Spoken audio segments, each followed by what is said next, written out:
There were not only the pure old Indian Americans, the Spanish, French, English, Celtic, and African, but nearly all possible mixed varieties of these, and no doubt of some other breeds of mankind.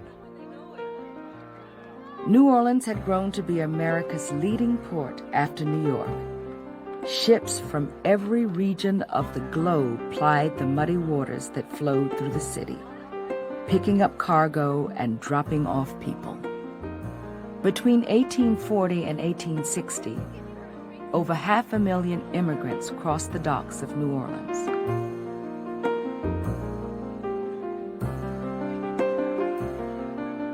There were shopkeepers from Spain, fruit merchants from Sicily, and beer brewers from Germany. Throughout the 19th century, waves of German immigrants arrived in the port of New Orleans. Along with their love of music and theater, many brought valuable skills with them from the old country. By 1860, almost half the population of the city had been born in another country, bringing to New Orleans people like philanthropist Judah Touro, the Dutch Jew who founded Touro Infirmary. In fact, Jews from all over the world came to New Orleans, and soon the city claimed the largest Jewish population in the South, numbering over 8,000. There was architect James Gallier, a native of Ireland, who gave us some of New Orleans' most recognizable landmarks. By far, the largest immigrant population was Irish. In the wake of the potato famine, tens of thousands of refugees came, most of them poor. But when they arrived in New Orleans, many faced even worse hardships than what they had left behind.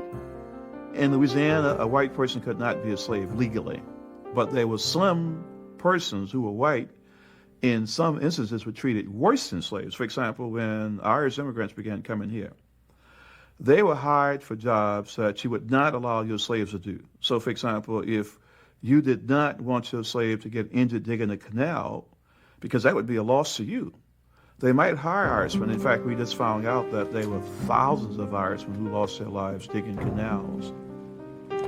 Nobody knows how many Irish laborers died building the New Basin Canal. Estimates of the numbers of bodies buried there range into the tens of thousands.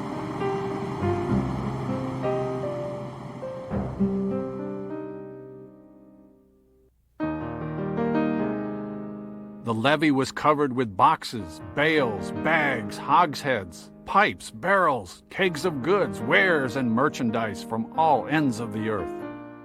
New Orleans in the first half of the century was above all a boom town. It was a place where you went to get rich. And other than that, the rules were few, and people basically made money and spent it.